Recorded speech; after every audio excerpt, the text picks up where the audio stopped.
Alors bonjour Christine. Bonjour Vincent. Merci d'accorder un petit peu de temps pour cette interview auquel on va parler donc des soins que vous avez effectués. Alors pour une fois j'ai pris un petit peu quelques notes pour diriger nos questions.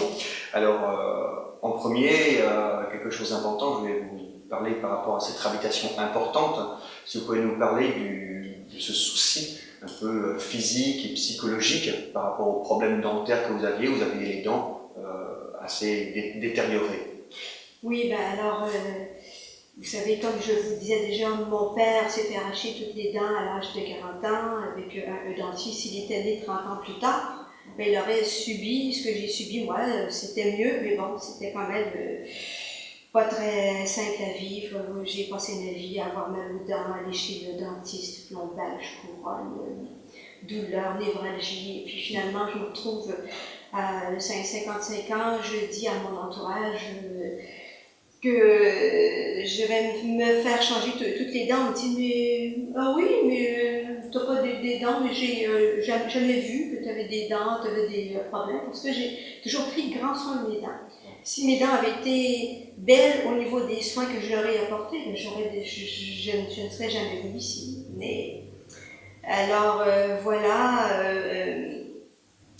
mes dents sont devenues, à partir de l'âge de 40 ans, et puis avec la ménopause, c'est devenu de pire en pire. Mes dents ont perdu leur couleur, alors on ne voyait que leurs taches.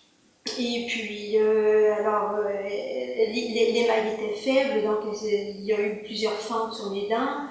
Ça a accentué et même créé un bruxisme, donc sommeil, oui, très, très faible aussi. Alors voilà, vous savez, je me suis habituée à vivre avec ce problème-là. Donc c'était un souci qui était physique déjà, même au niveau peut-être de la mastication, un petit peu même de mal aux articulations, on m'avait dit, et un souci aussi psychologique, vous m'avez dit, c'est un peu le matin, on se lève, ça pèse, ça pèse sur l'esprit.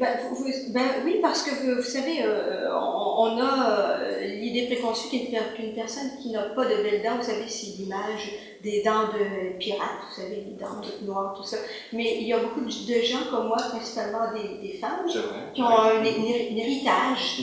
Vous savez, bon, voilà, on n'y peut rien.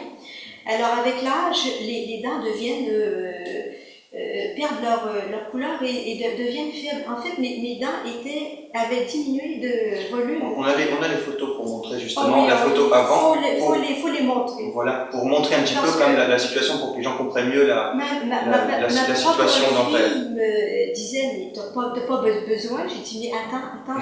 Oui. Moi, je sais ce que c'est qu'avoir des belles dents. Et puis, moi, tous les jours pour aller travailler, même quand il faisait beau, il y avait le petit nuage noir, mes dents. Puis je me regardais dans un sens, dans l'autre pour essayer de... Et puis l'hésitation à se lancer. Beaucoup de gens me disent j'ose pas faire le pas. Il y a une longue période, c'est souvent les patients ont une longue période d'hésitation. Moi, disons que c'est mon regret. Je me suis dit pourquoi je ne suis pas venue plus tôt. Alors, en si peu de jours, mon problème de toute une vie aurait été réglé. Alors je me suis dit, mais c'est quoi qui m'a fait hésiter? Parce qu'avec Internet, un clic, ça y est, on vous trouve, et puis on réglait ça, quoi. La peur du dentiste, les soucis financiers. Voilà. Financier, oui, même si on sait qu'en Hongrie, ça coûte beaucoup moins cher, mais vous savez, quand on a eu mal aux dents et puis qu'on s'est fait soigner, puis que ça nous a fait mal, on reste un peu... Vous savez, je pense que j'avais encore une peur d'avoir mal. Et une peur aussi que mon rêve ne puisse pas prendre forme. Vous savez, mon rêve d'avoir de belles dents. Alors, la Hongrie pourtant... Et là, vous savez, là, un préjugé se joint à l'autre. La Hongrie, le rideau de fer, l'Europe de l'Est, comme si vous faites un voyage sur Mars. Vous étiez surpris? Vous étiez jamais en Hongrie? Jamais en Europe de l'Est. Dans les pays voisins, Slovaquie, Roumanie. Oui, alors que c'est une erreur. Vous savez, c'est 1h30 de vol.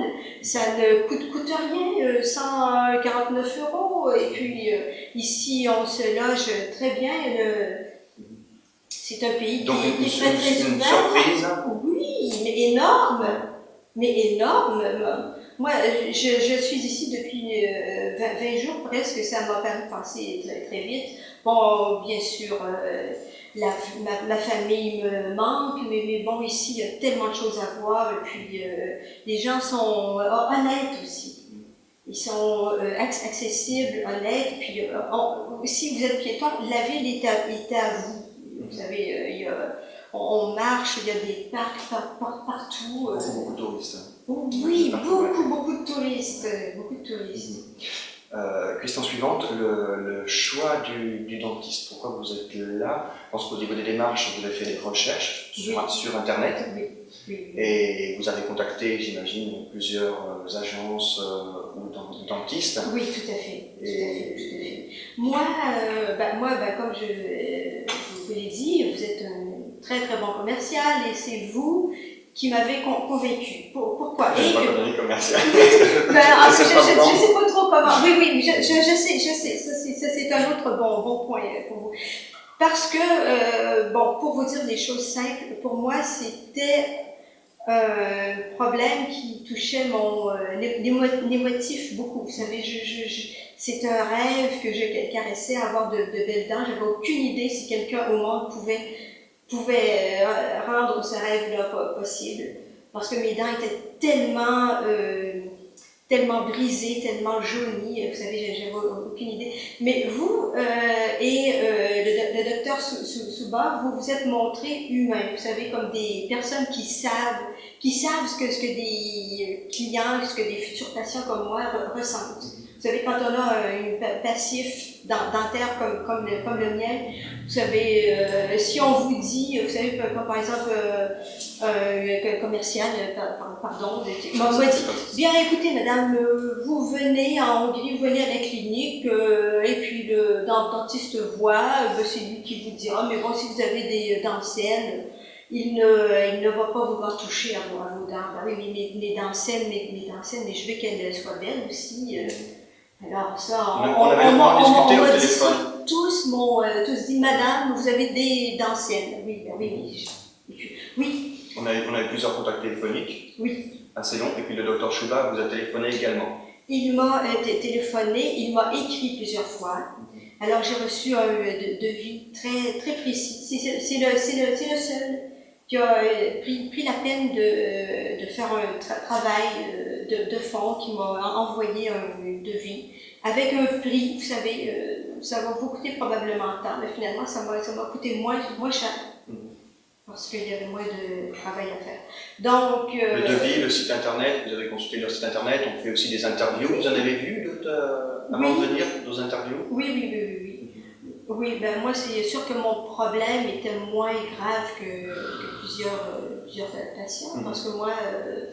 c'est comme une réputation de toutes les dents, mâchoire supérieure et inférieure. Toutes les dents. C'est quand même un gros enjeu. Quoi. Oui, tout à fait. Le déroulement justement des soins, vous m'avez dit que vous êtes arrivé il y a 20 jours. C'est sur, grosso modo, c'est sur deux semaines maximum. Mon vol était le 1er mai, mon premier soin était le 2 mai, et là je repars aujourd'hui le 18 mai. Quoi. Alors, j'arrive le 1er mai, mon premier soin est le 2 mai, alors là, toutes les dents du haut.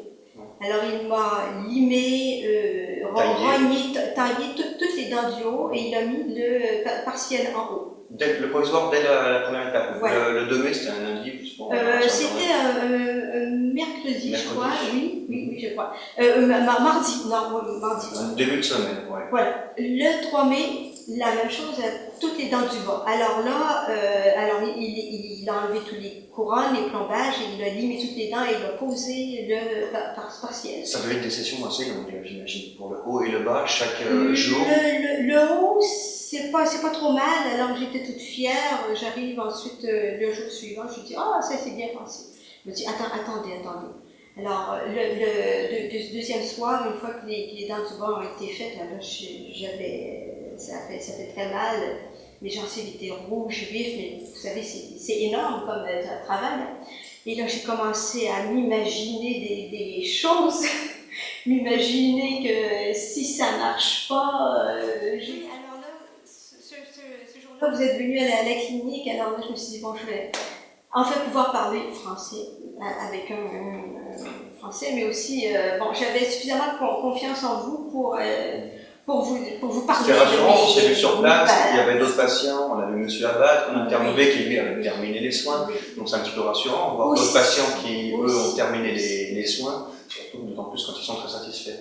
Oui, mais vous savez, avec M. Abad, c'est son propre dentiste français qui lui a dit venez en Hongrie, ils vont vous faire un très bon travail. Alors que moi, mes dentistes français et plusieurs dentistes sont comme mais non. Au contraire, oui, vous avez mis d'inquiétude. Oui. Alors là, moi, je me sentais un peu seule dans mon choix.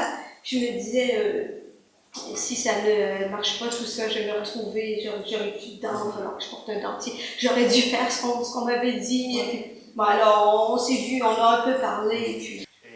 voilà, la sensation justement à la fin du traitement, un peu le rapport entre avant de venir et puis au final, par rapport à vous partiez, vous ne connaissiez pas le docteur, vous ne connaissiez pas Budapest, nous on ne s'était jamais rencontrés, il y avait beaucoup d'inconnus. Et maintenant vous avez réponse à ces questions.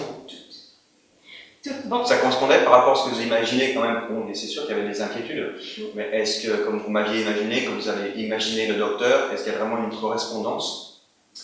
Disons que tout est mieux que ce que j'avais pensé, vous savez, parce que c'est vrai qu'en France, on ignore beaucoup de choses. L'ignorance, c'est pire que tout, vous savez. Donc, finalement, j'avais aucune idée comment un dentiste pouvait faire pour me redonner de belles dents.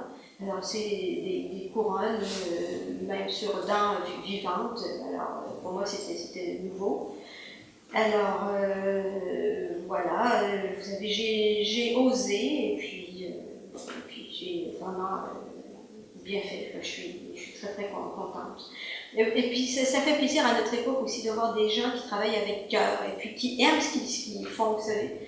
Le collègue du dentiste venait voir ce que le docteur Souba faisait, puis il parlait entre eux, vous savez. On voit qu'ils sont heureux.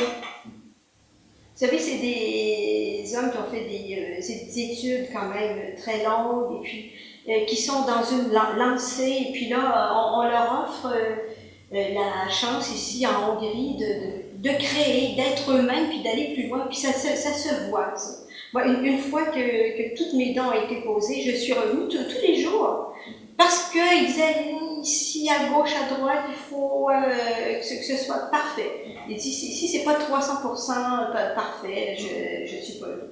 À la fin, je lui ai dit au docteur Souba, je suis heureuse, je suis très heureuse. Il dit, moi, non. Alors, je lui ai dit, parce que c'est pas parfait. Il dit, non, moi, je vise toujours 300%. Mais j'ai dit, mais écoutez, ça va très bien. Hein. Pour moi, je pense que ça va vraiment très très bien aller. Je pense que les photos parleront d'elles-mêmes. Ah oui, il faut les montrer. Ah oui. Bon, je dis toujours attention, et j'en profite aussi dans cette interview, attention aussi, des photos sur Internet peuvent être trompeuses. Le dentiste lui-même n'est pas photographe, ça dépend de la lumière. On peut avoir une photo, on va dire waouh, super le sourire, alors que c'est un travail raté.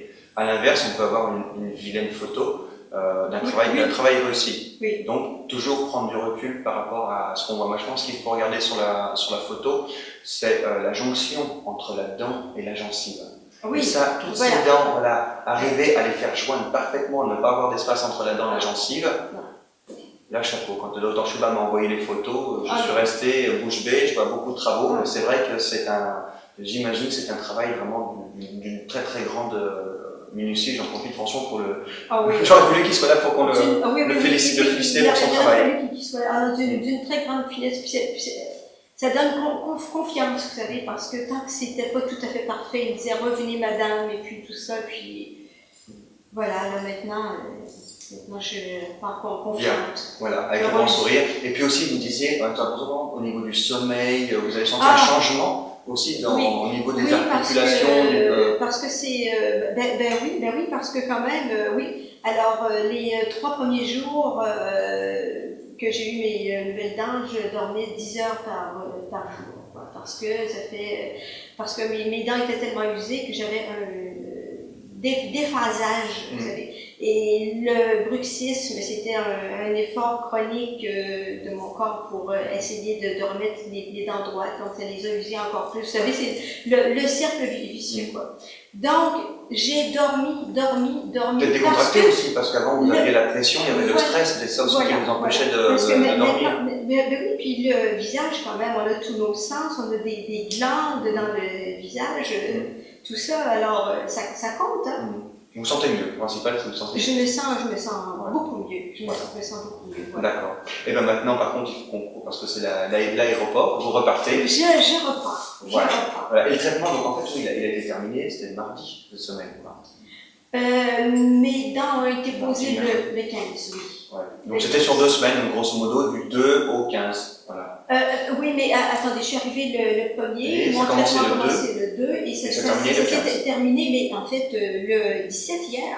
Je suis revenue hier, avant-hier aussi, je suis revenue tous les jours qu'il a posé. Voilà, puisque vous étiez ici, on a profité pour encore vérifier, regarder, contrôler. Oui, c'est ça. Et puis voilà. Très bien. Voilà, alors venez. Merci encore Christine. Et puis nous, on reste en contact. De toute manière, chaque année, on vous rappelle pour faire des contrôles, soit revenir faire un saut à Budapest, ou au minimum envoyer une radio de contrôle. Et puis nous aussi, on prendra de vos nouvelles pendant plusieurs années. Donc on restera en contact encore pendant plusieurs années. Voilà. C'est au plaisir de se rencontrer sur Paris aussi. Mais bien sûr, bien sûr. Merci Christine. Au revoir. Merci beaucoup. Au revoir.